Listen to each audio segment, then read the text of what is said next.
Assalamualaikum warahmatullahi wabarakatuh dan salam sejahtera kepada semua penonton channel Studio and Exploration dalam rancangan Eksplorasi Misteri Mistik. Saya Nazri Saleh, hos anda. Hari ini saya bawakan anda kepada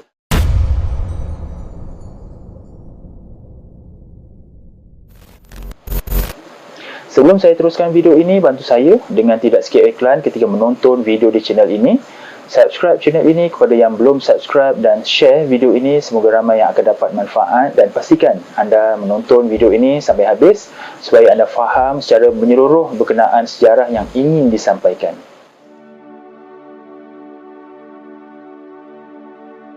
Perang Batu Kikir adalah peperangan yang melibatkan penggunaan parang oleh orang Melayu dalam peperangan yang pernah berlaku di tempat lain. Dalam peperangan ini, kedua-dua pihak telah menggunakan senjata yang berlainan.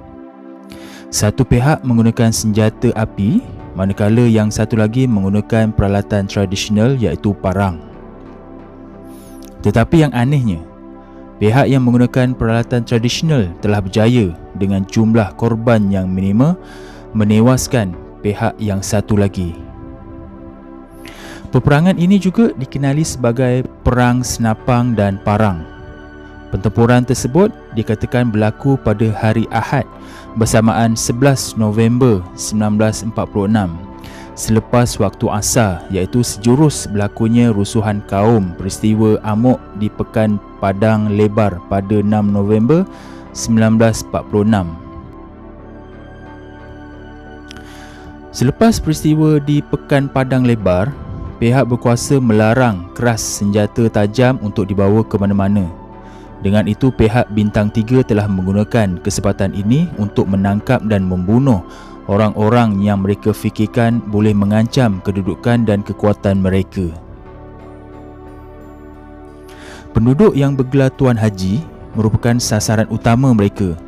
Ini kerana orang yang mempunyai gelaran tersebut mempunyai pengaruh kuat di kalangan orang Melayu. Ini kerana mereka berpendapat dengan menangkap atau membunuh mereka, kekuatan orang Melayu menjadi lemah. Dalam masa yang sama, pihak Bintang 3 turut menangkap dan membunuh orang-orang yang mereka dendami ketika tentera Jepun memerintah tanah Melayu sebelum itu. Ini kerana ramai orang Cina dibunuh dengan kejam waktu itu. Antara kampung yang menjadi sasaran pihak Bintang 3 ialah Kampung Kelulut. Kebanyakan mereka ditahan di rumah sendiri. Ejen-ejen Bintang 3 akan ke rumah-rumah mangsa dan memanggil mereka keluar. Apabila keluar, leher mereka terus ditanjul dan direntap ke tanah. Pada masa yang sama, seorang penduduk yang dihormati, Tuan Haji Hussein dari Kampung Serting, telah dibunuh.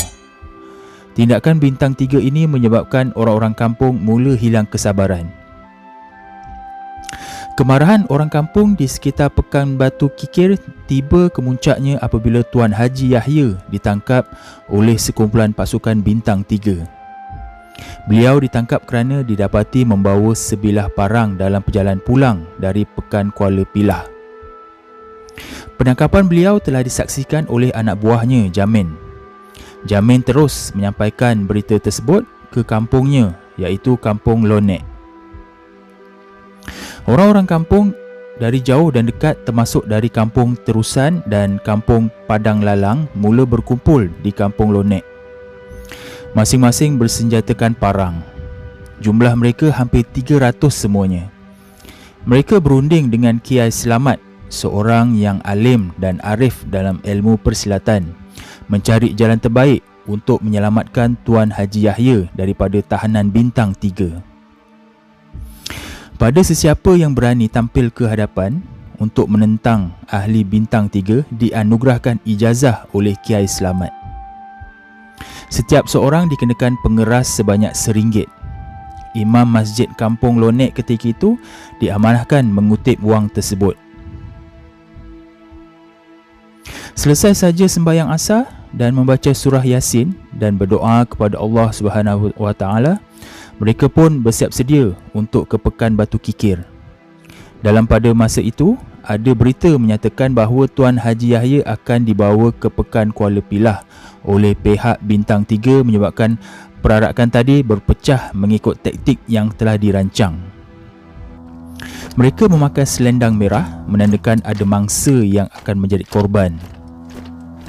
Di kampung Lonek, mereka menuju ke Bukit Gombang, kemudian belok ke kanan menyeberang Sungai Jempol ke kampung Bukit Gombang dan terus ke kampung Bukit Kerdas.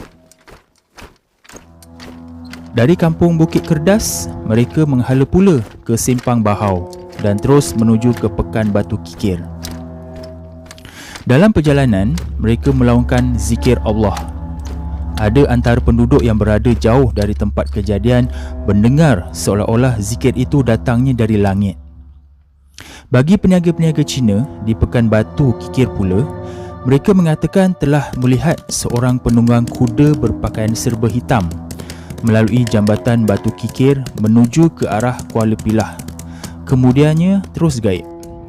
Bagi mereka yang menyaksikannya terus berkemas dan meninggalkan pekan tersebut. Cuma tentera bintang 3 yang berdegil saja yang tinggal di situ. Ketika orang-orang Melayu melalui jambatan Batu Kikir, tiba-tiba pihak bintang 3 melepaskan tembakan ke arah mereka. Tembakan itu telah mengenai 4 orang yang berada di Barasian Harapan. Tembakan itu telah mengenai 4 orang yang berada di Barisan Harapan. Namun, rakan-rakannya yang lain terus mara dan berjaya membunuh 3 orang bintang 3. Mayat-mayat mereka telah ditetak hingga hancur. Setelah itu, mereka bergerak ke hadapan tetapi dihalang oleh lebih kurang 30 orang musuh. Apabila diselidiki, didapati ramai lagi musuh di bawah jambatan dan di seberang sungai hingga ke Masjid Lama Pekan Batu Kikir. Setelah orang-orang Melayu lain tiba, maka berlakulah pertempuran. Seramai 16 orang musuh telah dapat dibunuh ketika itu. Kesemuanya dicampakkan ke dalam sungai. Mereka yang menyaksikan pertempuran itu menyatakan peristiwa itu berlaku lebih kurang 15 minit. Mengikut cerita anggota-anggota tentera bintang 3 yang terselamat, banyak perkara pelik telah berlaku sewaktu pertempuran itu. Antaranya ada yang mengatakan orang Melayu yang ditembak tingginya lebih kurang 15 kaki. Ada pula yang ditembak berkali-kali tidak cedera ataupun mati. Keadaan itu memaksa pihak bintang 3 berundur ke Balai Polis Batu Kikir untuk bertahan. Ada juga kanak-kanak turut serta dalam pertempuran ini, antaranya Latif yang berusia 12 tahun ketika itu. Mengikut cerita Latif, 2 orang tentera bintang 3 telah melutut meminta ampun daripadanya. Oleh sebab beliau masih kecil, beliau tidak tergamak untuk membunuh.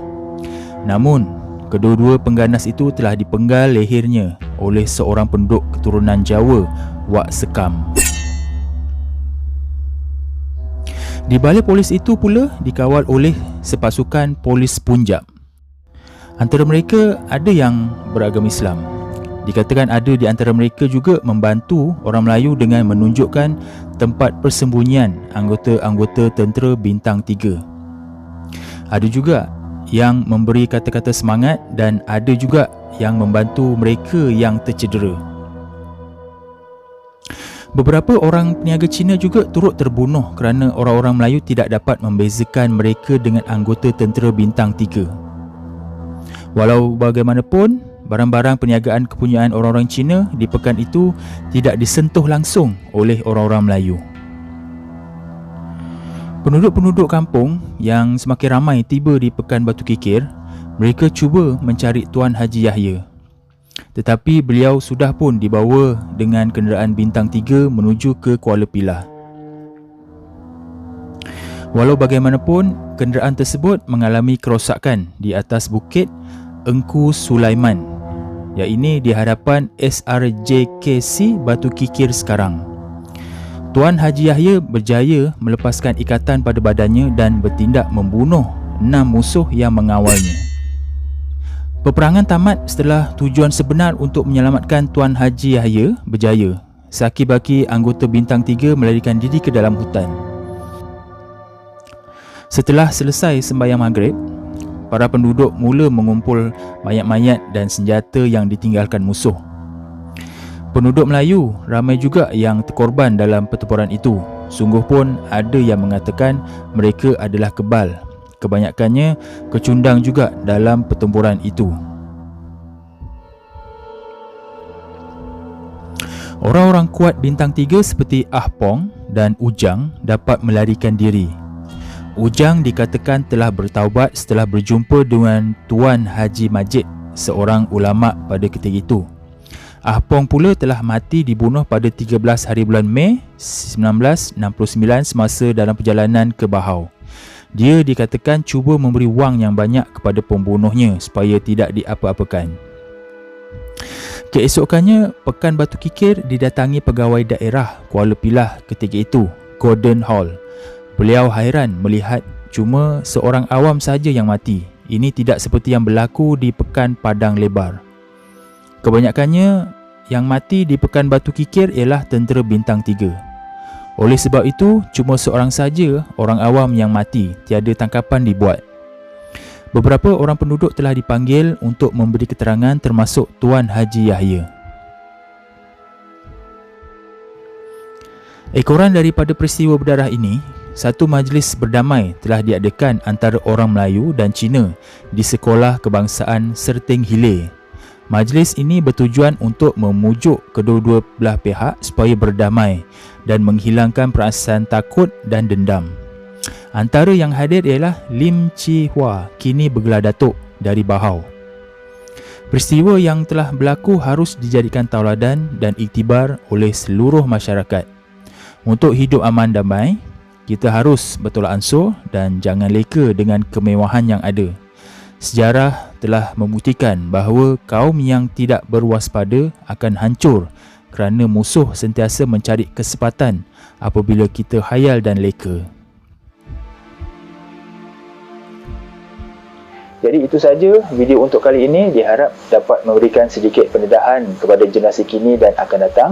Jangan lupa sertai ahli member channel Eksplorasi Misteri Mistik ini dengan klik pada butang join di bawah video ini atau klik link pada ruangan description.